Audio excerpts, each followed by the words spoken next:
第3集。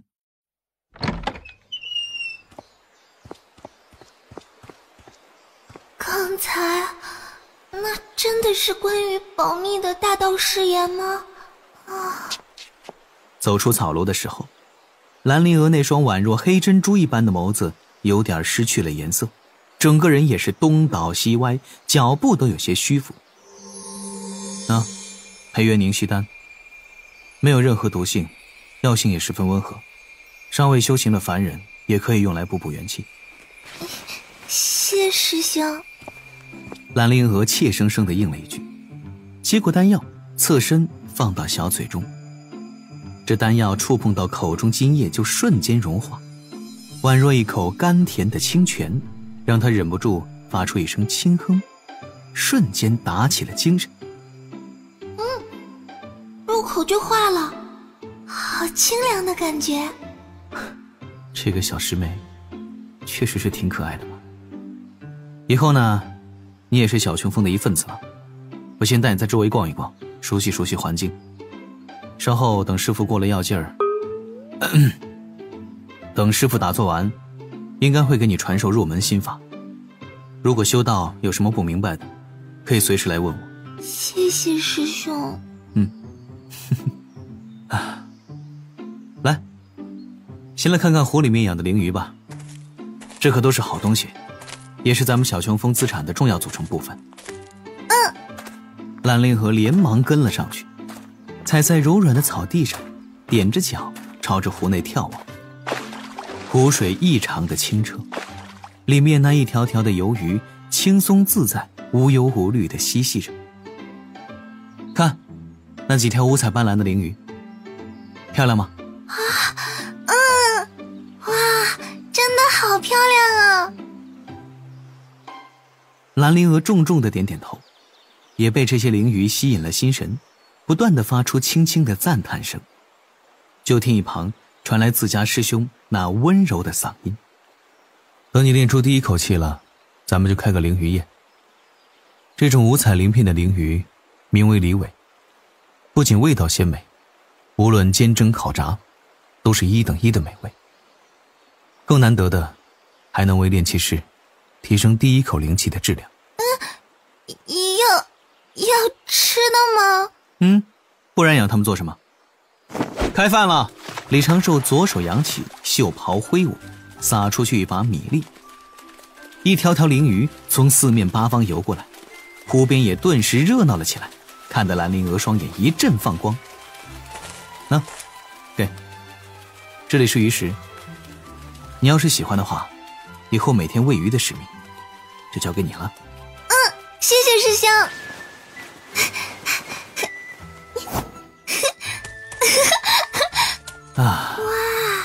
每天又少了一点活，可以把更多的时间用在修行上了。从这个角度而言，有个师妹也挺不错的。兰陵娥小手一扬，一把把鱼食撒下去，里面的鲮鱼成群结队晃来晃去，玩得不亦乐乎。李长寿在旁等了一阵，屈指微弹，湖面炸起2道小小的水柱，2条鲮尾被推出水面，又被他凭空射来，用湖水裹成水球，送入了袖口。师兄为什么要把鱼放进袖子里？送礼。别看咱们堕仙门是修仙门派，人情世故跟俗世也差不多的。稍后要带你去登记，总不能空着手过去吧？不是很懂。让师兄费心了。不碍事，玩够了就来找我。来啦！李长寿背着手飘去了不远处的药圃。兰陵娥看了眼湖边扎堆的这群鱼，对他们轻轻挥了挥手，连忙跟了上去。药圃旁，李长寿简单地介绍着里面这数百株灵药的种类和功效。灵娥，你要记住了，这种药呢是用来固本培元的。旁边的这一株长得和它比较像，但是你千万别搞混了。它的作用恰恰相反。兰陵娥在旁边努力地记着，并不知道自己已经被师兄化为新晋园丁的她，听着师兄那温暖的嗓音，不由又想起了一直都是温声细语的母亲。小琼峰上的景色不错，却也没有太多需要介绍的。李长寿带着新来的小师妹在草庐周围转了2圈，给师妹规划出了建造新草庐的区域，就施法招来一朵白云，驾云带着兰陵娥飞去了群山之间。兰陵娥忍不住问：师兄也可以踩着仙鹤飞空吗？只要能够御物都可以。哇，白云变成仙鹤了！哇，这就是一些简单的障眼法罢了。比起这些，以后你要在门内御空，也要记得几件事。什么事呀，师兄？李长寿清了清嗓子，整理了一下此前准备好的教学思路，还是决定要从小处出发，从小事开始指导师妹。首先呢，就是在门内的御空高度，不能太高，也不能太低。高处经常有一些门内的前辈高人路过，与他们正面碰到了，容易冒犯。师妹啊，你要记住，被这些前辈高人关注到，有5成的概率会留下好印象，5成的概率会留下坏印象。留下好印象不一定会得到什么好处，留下坏印象必然会留下一些隐患。所以呢，最好就是不被他们注意到，遇到了就行一个礼，做好自己本分的事就够了。灵儿记住了。还有，也不能飞太低，因为太低了容易飞过一些山峰有建筑的区域。门内虽然表面上一片祥和，但是暗地里也是有竞争的，还有很多人在意一些无聊的排位，如果飞得太低的话，又容易被他们所针对。所以呢，经过100年的摸索，本师兄总结出了一个合适的山门内御空高度，就是从咱们住处出发，升空30丈到50丈。这个高度很少遇到同门，更不用说前辈高人了。师兄果然很帅气，考虑事情也十分周到。伴随着师兄一路不断的叮嘱声，兰陵娥被带到了渡仙门的主峰。这座山峰位于渡仙门群峰的最中央，也是最为挺拔、最为高耸的山峰，若破天之剑，贯入云霄中，所以这里也被称之为破天峰。